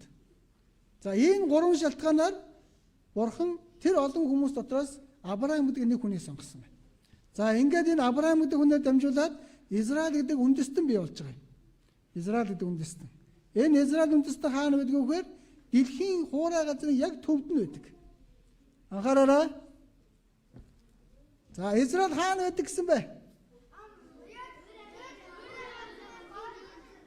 Хуурай газрын яг төвд нь. Энийг хэн сонгож өгсөн гэхээр бурхан өөрөө энэ газрыг сонгож өгсөн. Израилийг сонгосон шалтгаан нь Адам Еваыг дамжуулаад гим нүгэл үлдсэн учраас бурхан усаар шүүсэн. Тийм биз? За тэгээд Ноогоор дамжуулан Шем, Хам, Яфет гэсэн 3 хүүхдээр нь дамжуулаад бурхан энэ дэлхий дээр хүмүүс олширч эхэлсэн. Мөн олшрох тусам хүний гэмт чанар нь ихссэн учраас бурханыг эсэргүүцэж энэ Бабел гэдэг цамхыг барьсан. Бурхан дахиад усаар шүүсэн ч бид нар энэ өндөр цамхаг дээр гарчих юм бол усан шүүлтэнд орохгүй гэж бодсон. Гэтэл бурхан энийг бүгднийг нураасан. Ингээд хүн төрлөختний тараасан бай. Дэлхий даяар. Өнцөг болон бүрлөө тарсан байж байгаа. За ингээд очсон газар болгондоо бурханыг эсэргүүцэж хиймэн шүтэн амьдарч эхэлсэн. Энэ үдэн бурхан дахиад шүүж чадах уу? Шүүж чадна. Гэхдээ бурханыг хүнийг хайрлаж байгаа, тийм ээ? Тийм учраас бурхан өөрийгөө амьд оршиж байгаа шүү гэдгээ гэрчлэхийн тулд нэг үндэстнийг сонгож байгаа нь Израиль гэдэг үндэстэн баггүй юу? Тэрний өвөг дээдс нь Авраам гэдэг хүн байна. За ингээд Исая 43:10 дээр та нар миний гэрч нар гэж эзэн айлдаж байна. Израилийг сонгосон шалтгаан нь юу гэж байна? Яг зөв гэрчлүүлэхийн тулд. За. Шагналаа аваарай. За одоо ингээд анхааралтай суухгүй бол гар өргүүлэхгүйгээр шууд асуухад хариулах юм бол яах нь вэ? За шагнад авах нь шүү дээ. Баяр хүргэе. За шагнад өгч яана гэхээр бүгдээр анхаарал гараа өргөд байна тий. Шууд асуухад хариулах юм бол одоо шагнал өгнө. Тэгэхээр анхаарахгүй бол анхааралгүй суух юм бол хариулж чадахгүй байх нь шүү дээ. За сайн анхаараарай. За ингээд бурхан өөрийгөө гэрчлүүлэхийн тулд Авраам гэдэг хүнээр дамжуулаад Израиль гэдэг үндэстнийг бий болгосон. Энэ бол Израиль бол Израилийн өвөг дээдс нь Авраам гэдэг хүн байна. Авраам гэдэг хүнийг бурхан дуудаад чи өөрийнхөө төрсөн нутаг, төрөл сардан эцгийнхээ гэрийг орхиод миний чамд зааж өгөх газар руу яв гэсэн. Гэтэл Авраам яг л хийснийхэн дагуу дуулууртаа бүх юм аваад бурханы зааж өгөх газар руу явсан. За ингээд Халдын Уур гэдэг газар амьдарч байсан Авраам бурхан дуудаад энэ Канаан нутагт аваадсан байж байгаа. За ингээд эндээ бурханы амласан газар нутагт Авраам амьдарсан. За эндээ Авраам яасан бэ? Исаак гэдэг хүү төрүүлсэн. Исаакаар дамжуулаад Яаков төрсөн. Яаков 12 хүүтэй болсон. 12 хүүгийнх нь 11 дэх хүүгээ Яаков маш их хайрладаг байсан. Тэр нь Йосеф гэдэг хүүхэд байсан. Гэтэл 12 хүүхдээс нэг хүүг нь илүү хайрлаад байхад бусад ах нар нь яасан бол атаархад ууралсан байж байгаа. Тэгээд нөгөө дүүгээ яачдаг үлээ. Дүүгээ Египт рүү зарчдаг. Боол болгоо зарчдаг байхгүй. Мөнгөөр. Энэ дүүг ганцхан аав ганцхан дүүг л хайрлаад байна. Ерөөсөө энэ дүүг ерөөсөө зарчий. Дүү байхгүй болчих юм бол биднийг хайрлаж магадгүйгээд нөгөө ах нар нь дүүгээ яасан бэ? Зарчихсан. Ингээд дүү нь яасан бол боол болоод Египт рүү явсан. Тэгээд очиод бүр шоронд орсон, бүр аимштай зовсон. Тэгээд энэ хааны бас нэг зүү тайлах тийм зүйлийг бурхан өгсөн учраас тэр зөнгөөрөө тэр дотор байсан шоронд хамт байсан одоо хааны хоёр туслах болох сүнж нэгэд нөгөөдг нь талхчин байсан. Тэр хоёрын зүүдийг нь тайлж өгснөөрөө энэ Йосеф шоронгоос гарч ирээд тэр Фараон хааны хажууд маш өндөр эрх мэдэлтэй албан тушаалд очдог. Ягаад тэр тухайн үед бол зүүдлэх юм бол тэр зүүдийн зөнгийн тайлж өгсөн хүн бол маш их нэр хүндтэй байдаг байсан. Гэтэл Фараон хааныг муухай зүүдлсэн чинь тэрийг нь тайлбарлаж өгч чадах хүн нэг ч байгаагүй. Гэтэл энэ Йосефийг шоронд байгааг нь санаад Йосеф гэдэг хүн таны зүүдийг тайлж чадах байхаа гэдээ авчираад энэ Фараон хааны зүүдлсэн зүүдийг нь тайлж өгдөг. Гэтэл Фараон хаан тэрийг нь сонсоод үнэхээр мэрэгэн хүн байна. Тийм учраас миний хажууд өндөр албан тушаалд эрх мэдэлтэй бай. За ингээд өөрийнхөө хажууд Йосефийг яасан бэ? Маш өндөр эрх мэдэлтэй одоо албан тушаалтан болгочдөг. За ингээд 7 жил дэлхийд даяар юу вэ? Өсвөлн нэрвэгдсэн. За энэ өсвөлн нэрвэгдэх үед ах нар нь Египтэд хоол хүнс байна гэдгийг сонсоод Египт рүү ирсэн чинь нөгөө дүүн өндөр албан тушаалтай болцсон байгаа юу? Нөгөө зарсан дүүн тийм байгааз. За ингээд ах нартаа өөрийгөө илчилснээрээ тэр өсвөлнгөөс аав ээж ах トゥ хамаатан садангаа аврахын тулд 70 гаруй хүнийг Египт рүү авчруулдаг. За ингээд Египтэд Израилийн 70 гаруй хүн ирээд хамтдаа амьдарч байна. За ингээд өсвөлн дуусах юм бол буцаад болно бурхны амласан газар руу явах хэвээр. Гэтэл тэгэггүй тэр Египтийн газар нутагтаа өсөж үрдсэн. Гэт маш олуулаа болсон. За гэтэл энэ үед Фараон хаан ард түмнээ харсан чинь нааш анхаараарай. Ард түмнээ харсан чинь Египтийн ард түмэн маш ядуу байсан. Өөрсдийн газар нутаг дээр байгаа ирнэ маш ядуу. Гэтэл өөр газараас ирсэн израилчууд Египтийн газар дээр маш баян амьдарч байсан. Гэтэл Фараон хаан энийг хараад энэ ерөөсөө болохгүй байна. Энэ израилчуудыг гаднаас ирсэн хүмүүсийг бүгднийг боол болгох гээд нэг өдөр боол болгочдөг. Ингээд өөрсдийн ард түмнийг израилчуудын дээр гаргасан. Ингээд Израилийн ард түмэн Египтийн газар нутаг дээр 430 жилийн турш ийм боолын амьдралаар амьдарсан. Үнэхээр зовсон, ядарсан, тэгээд бурхнаас гуйсан. Бид нар ийм аимшигтай зовж хэцүү байна, бурхан минь бидэнд тусалж өгөөч гэсэн. За гэтэл бурхан өөрөөс нь гуйж тусалж байгаа нэгэнд гарцаагүй тусалдаг бурхан учраас бурхан Мосе гэдэг хүнийг илгээдэг.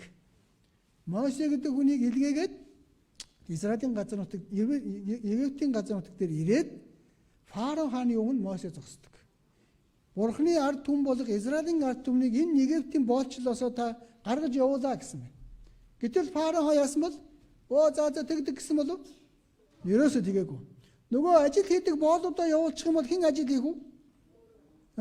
Тэгэх юм бол өөрөө хийх үү? Хийхгүй шүү дээ. Тийм учраас боолуудаа алдахыг хүсээгүй. Тийм учраас л яасан бэ? Явуулахгүй гэсэн. Энэ үед нь бурхан яасан бол Египтийн газар нутагт 10 гамшигыг болгодог. Энэ 10 аимшигтай гамшиг. Нэгт нь юу вэ? Энэ уудаг усыг нь цус болгочдөг. Уух усгүй бол хүн амьдрч чадахгүй. Тийм учраас бурхан Мосегаар дамжуулаад усыг нь цус болгочихсон чинь нөгөө фараон хаан чи яасан бэ? За тэгвэл явуулъя буцаагаад энэ цусаа ус болгоод өгөөч гэсэн.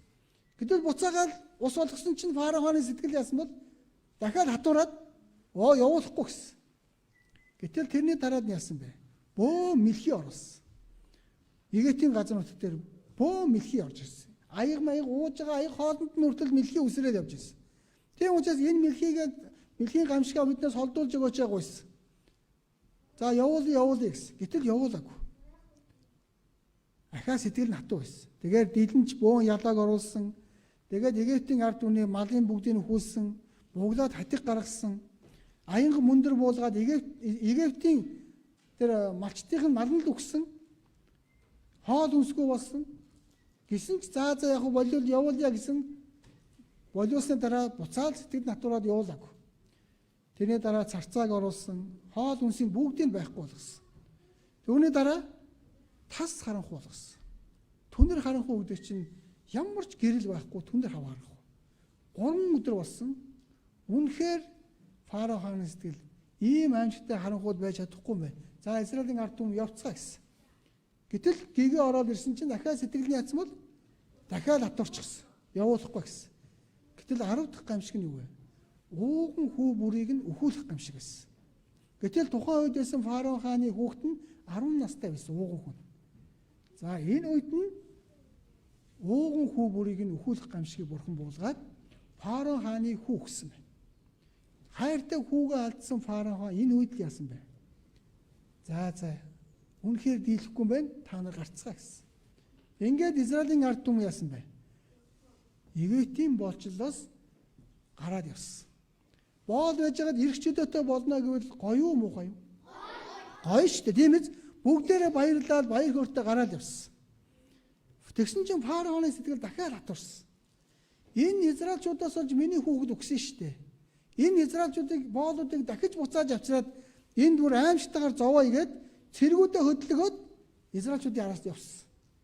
Гэтэл израилчууд маань энэ Египтийн боолчлоос гараад Бурхны ямарсан газар нутаг руу явж байхад урд нь улаан тэнгис тулгарсан.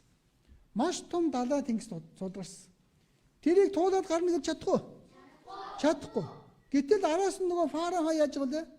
Нөгөө боолуудыг буцааж авчирхаар дайраад ирж байгаа. Ийм үйл явдал болж байна. За гэтэл энд гайхалтай зүйл болсон нь юу вэ? Бурхан Мосед хандан залбирсан. Мосе үнэхээр бурханд руу хараад залбирч байгаа. Үнэхээр бурханы агуу авралыг харцгаа гэд Мосе бурханд руу хандаж залбирх үед урд нь байсан тэр маш том улаан тэнгис яасан бэ? Голоороо хуваагдсан байж байгаа. Энэ хүний бодлоор бол ямар ч боломжгүй. Тийм биз? Гэтэл энэ далай тэр чигээрээ хуваагдаж хуурай газар гарч ирсэн голоор нь. Энэ хуурай газраар Израилийн ард түмэн бүгдээрээ гараад явсан. Ингээд гараад явсан. Гэтэл яг энэ далай хуваагдж байгаа Израилийн ард түмэн хуурай газараар гарч байгаа гэдгийг фараон хаан болоод фараон хааны зэрүүд бүгд харж ирсэн. За тэгвэл энэ гайхамшигтай энэ агуу зүйлийг харчаад уг нь л айгаад буцах ёстой тий. За бид нар Израилийн бурхныг дийлэхгүй юм байна гэж буцах ёстой. Гэтэл фараон хааны сэтгэл маш хатуу байсан учраас энэ далай тэнгис рүү яасан бэ? Араас нь дахиад орчихсон. Энэ үед нь бурхан буцаагаад нөгөө хуваасан далайг буцаагаад нийлүүлчихэж байгаа. Энэ үед фараон хааны цэргүүд бүгд усан дороод живээд бүгд өгч байгаа. Ийм үйл явдал болсон. Тэгвэл энэ үйл явдал нь юу вэ? Израилаар дамжуулаад Бурхан Исаакийг дөрвөлсөн, Яаковыг дөрвөлсөн, Яаковаар дамжуулаад 12 хүү төрсөн. Тэгээд Египтийн боолчлолд байжгаад Мойсегаар дамжуулаад улаан тэнгис хуваагдаад Бурханы амласан Канаан нутг руу яасан бэ? Ингээд баяр хөөртэй гарч авсан.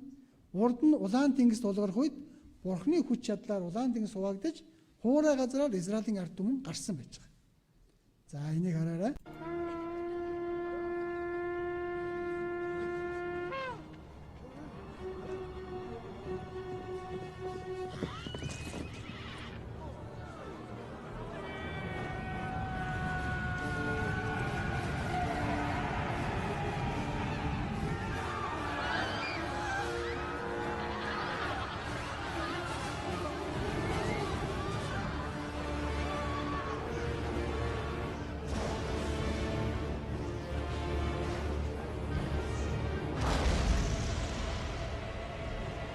진하고 이제라 어떠다?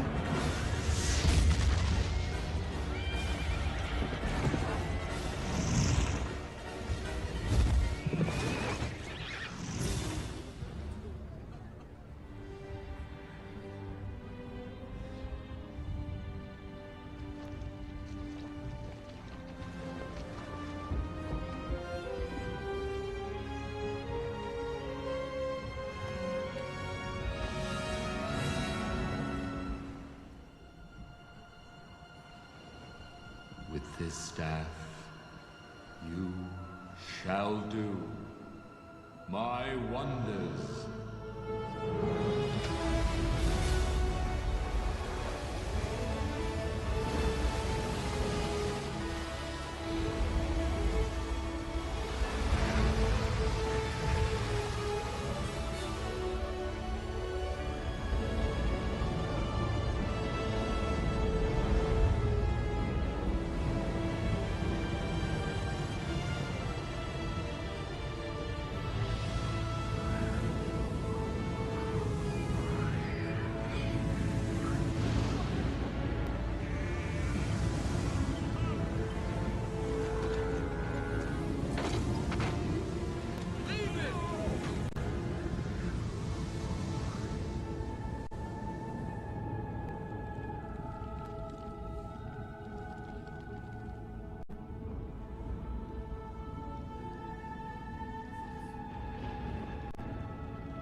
Ингээд Израилийн ард түмэн Египтийн болчлоос ингэж чөлөөлөгдсөн байна.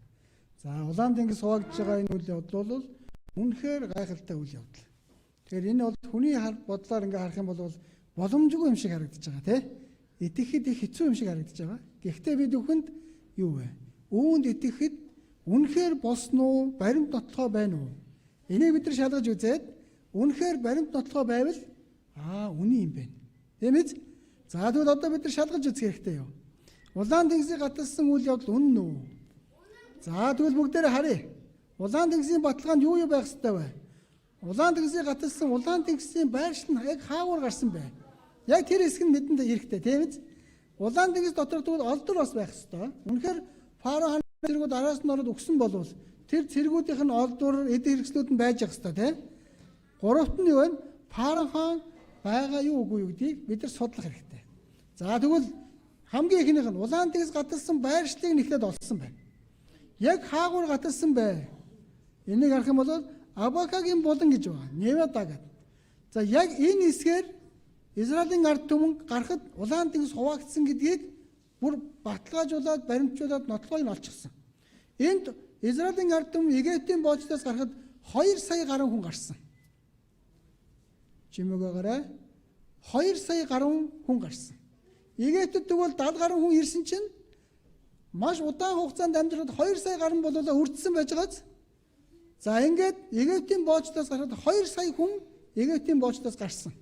За ингээд энэ хэсэгт 40 м квадрат гэж байгааз энэ газарт бүгдээрээ бөөгнөрсөн байна. За ингээд улаан тэнгисийн өмнө зогсож байгаад бурхан улаан тэнгисийг хуваах үед хуурай газар гарсан. Аль хэсгээр вэ гэхээр яг энэ хэсэг. Гэтэл Израилийн ард түмний яг гаталсан хэсэг нь 6 м-ийн гүнтэй байсан. За яг тэгээд далайн ёроол нь их тэгш тийм тал байсан гэдгийг эдгээр судалсан. Гэтэл далайн ёроол бол зарим хүнзгий, зарим нь янз бүрийн хоолгор гүзгэр янз бүр байгаа тийм. Гэтэл яг Израилийн ард түмний гарсан тэр хэсгийг нь бол 6 м-ийн гүнтэй яг тэгш газар байсан гэдгийг нэгэд илрүүлчихсэн. Яг энэгээр бурхан юу вэ? Улаан тэнгисийг хувааж өгсөн юм байна. Ингээд Израилийн ард түмэн яг энэгээр гарсан байна гэдгийг нотлоод олдчихсан. За тэгвэл яг тэр хэсэгт нь гаталсан газарт нь фарао хааны цэргүүд араас нь орсон те. Тэгвэл яг тэр газарт нь олдрууд байх ёстой юу? Одоо ийм фарао хааны цэргүүдийн одоо хэрэгэлдэг байсан ийм морин тэргүүнүүд байна. Урдаа морио хийгээд хойноос нь ийм морин тэрэг төлөлдөөд дайн тулаанд ордог. За энэ морин тэргүүнүүдийн тэгвэл улаан тэнгист бүгдээр араас нь орсон уу? Орсон. Бүгд живсэн бол энэ олдрууд байж ёстой юу? Байж ёстой тийм ээ. За хараараа тэгвэл байгаа болоогүй болов. За харъя. Улаан тэнгисийг ёроолыг нь судлаад үзсэн чинь боддоор ийм тэрэгний дугуйнууд маш ихээр олдсон. Маш ихээр. Гэтэл фарао хааны цэргүүд Израильчүүдийн араас хөөж явж байгаад улаан тэнгис живсэн гэдэг баримт нотлогоо нь тэр чигээрээ байж байгаа. Тэгвэл энэ улаан тэнгис хуваагдаж Израилийн ард түмэн гараад араас нь фараоны цэргүүд ороод бүгд өгсөн гэдэг бүх нотлогоо энд байж. Тийм байгааз? Хэрвээ фарао хааны цэргүүд орж тэр улаан тэнгист орж өгөөгүй байсан бол энэ олдруу тэндээс гарч ирэхгүй гэсэн үг. Бодиттой гарч ирээд байгаа шалтгаан юу ах нь? Үнэхээр фарао хааны цэргүүд ороод Израильчүүдийг хөөж явж байгаад улаан тэнгис живж өгсөн юм байна. За тэгвэл Библи үнэн байна уу? Баттай итгэж гэнэ үү? Баримт нотлогыг харсан уу? Бурхны хэлсэн үг бүрэн бүгд ардаа дандаа баримт нотлоготой байна. Эдийн цэцэрлэг байсан гэдэг нь тэр бидний үед орж ирж байгаа нефтээр баталгаажж байна. Тийм ээ үү? Новагийн үер болсон гэдэг нь янз бүрийн уул мөрөө зөндөө байна. Далайн хисaan олдсон олдурууд байна. Энд дэндүү маш гүнзгий гууж алганууд байна. Тийм байгааз Новагийн асар том авдар араат уулын орой дээр байгаа гэдэг нь бүгд нотогдож байна. Тэгвэл Библиэлд хэлсэн үг бүгд үнэ. Израилийн ард түмэн улаан тэнгисийг гаталж явсан араас нь орсон фараоны цэргүүдийн олдур бүгд байж байна. Тэгвэл Библи бүгд үнэн байна гэсэн үг. За шүглдэж болохгүй шүү. Гудамжинд явж байгаа бол шүглддэг те. Энд ерөөсөө тэгж болохгүй шүү. Үгийг сайн сонсох хэрэгтэй. За ингээд Израилийн ард түмэн улаан тэнгисийг хуурай газараар гараад бүгдээрээ яасан бэ? Баяр хөөртэйгээр Бурхны ямарсан газар руу явцгаасан. За энэ бол Библиэлд бичигдсэн Израиль үндэстний түүх. Одоо эхэлж байна. Тийм байгааз? Тэгвэл бүгд баримт нотлоготой үнэн байна. За тэгвэл өнөөдрийн хичээл маань өнөөдөр яг энэ цагаар ингээд өндөрлж байна. Маргааш өглөө бүгдээрээ 9 цагаас эхэлнэ. За юу. Тэгэхээр өглөө их сэргэг байдаг шүү дээ, тийм? Ийм сонирхолтой, ийм чухал үннийг сонсож байгаа юм чинь бушуухан эрт үннийг олоод авъя гэсэн сэтгэл төрж гэнэ үү? Бушуухан л энэ үннийг олж авъя гэсэн сэтгэлтэй байх хэрэгтэй. Тийм ээ? За одоо нэг асуулт асууя заа юу? За одоо сайн анхаараарай. За нэг асуулт асууя.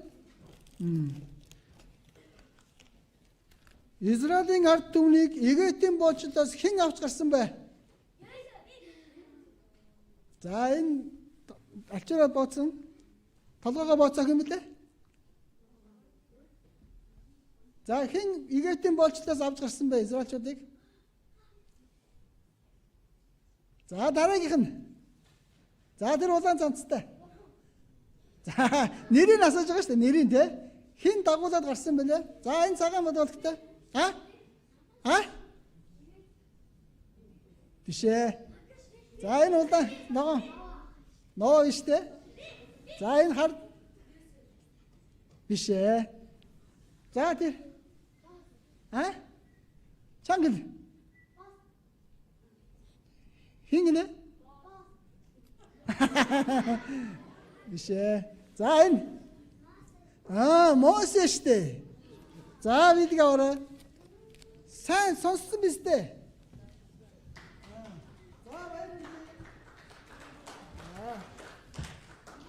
За одоо нэг асуулт асуу заа юу. Одоо ганцхан асуулт. Сайн хариулна шүү. Яагаад сайн сонсохгүй наа? За.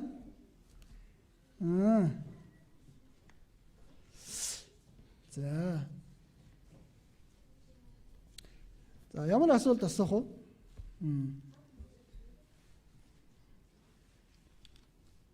За. Израиль үндэстний хамгийн анхны өв эцэг. За манай хоёроо хариулт видео авчихсан шүү дээ, тий? За. Тий. Хэгнэ? Авраам шүү дээ, Авраам. Израиль үндэстний хамгийн анхны өв эцэг болох Авраам гэдэг хүнийг бурхан дуудсан, тий? За баяр үргийн шагналаа аваарай. За.